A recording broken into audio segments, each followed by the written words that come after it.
Digitaléo, un nom qui vous interpelle et qui dit clairement l'univers dans lequel il évolue, le digital. 70 personnes aujourd'hui dans cette belle PME qui propose un bouquet de solutions issues du digital, newsletter, relance, remerciements, un accompagnement personnalisé pour une relation client multicanal.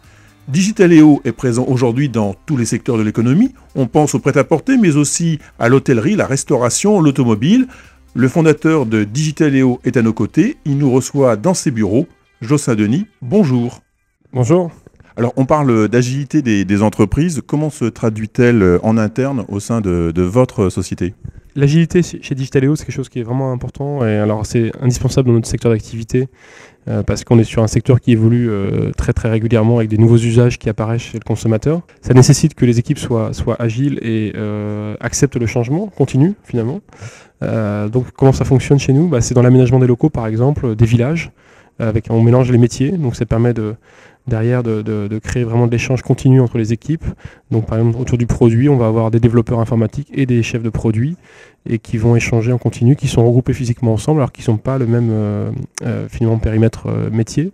Dans l'organisation de développement, c'est ce qu'on appelle l'agilité, c'est-à-dire une nouvelle façon de développer de l'informatique avec des sprints et tous les 15 jours, une nouvelle version qui sort. Et au lieu de faire une grosse version tous les 6 mois, on fait une version tous les 15 jours avec des petites modifications. Ce qui perturbe moins l'utilisateur, mais surtout ça nous rend beaucoup plus réactifs aux évolutions, aux demandes des clients. Alors Jocelyn, vos engagements au sein de Digitaléo sont construits autour de grands thèmes, la sécurité, la disponibilité, l'ancrage territorial. C'est un modèle qui rassure, on peut l'imaginer, mais est-ce que ce n'est pas également un risque, notamment pour un développement d'avenir, le fait de se dire on est avant tout territorial, breton, ou est-ce qu'au contraire c'est une formidable promesse de développement et d'avenir ? Ça fait partie du projet d'entreprise d'avoir un fort ancrage local. Mais ancrage local, c'est-à-dire être proche de ses racines et être fier de ses racines. Donc nous, on l'a matérialisé, par exemple, on est membre de Pronom Bretagne. Bon, quand vous arrivez chez Digitaléo, vous avez un menhir que j'ai fait venir, que j'ai mis devant l'entrée avec un logo Pronom Bretagne dessus. Voilà, pour le revendiquer, même si, bien sûr, notre objectif et notre ambition, et c'est le cas aujourd'hui, on travaille avec 3500 clients qui sont partout en France et maintenant en Europe. On a ouvert l'Espagne, on a des clients en Benelux aussi, et c'est vraiment notre ambition, c'est de nous développer dans toute l'Europe. Donc je dirais le ancrage local n'empêche pas l'ambition internationale, et notre grande ambition finalement c'est de faire ce que font beaucoup d'entreprises américaines dans notre domaine d'activité en Irlande. Elles créent des hubs commerciaux basés à Dublin. Nous on a décidé de le faire à Rennes, et d'arriver à créer une équipe demain multiculturelle. Comme dans une école de commerce finalement, mais ici à Rennes. Donc bien sûr c'est un challenge, il faut trouver différentes nationalités. Et donc on va continuer ce travail pour vraiment aller à la conquête de notre marché en Europe. On pense digital, on pense donc numérique. Là, j'ai un petit personnage, c'est le héros de Big Bang Theory. C'est le geek par excellence. Est-ce que vous recrutez avant tout du geek ? C'est surtout ça qui vous intéresse ? On a la moitié de l'entreprise qui sont des ingénieurs qui travaillent et qui font évoluer la plateforme. Donc c'est notre gros investissement, c'est la R&D. Mais on n'a pas que des geeks. Je dirais notre but, c'est de nous adresser justement à des gens qui ne sont pas forcément experts d'informatique et de démocratiser ce marketing digital au plus grand nombre.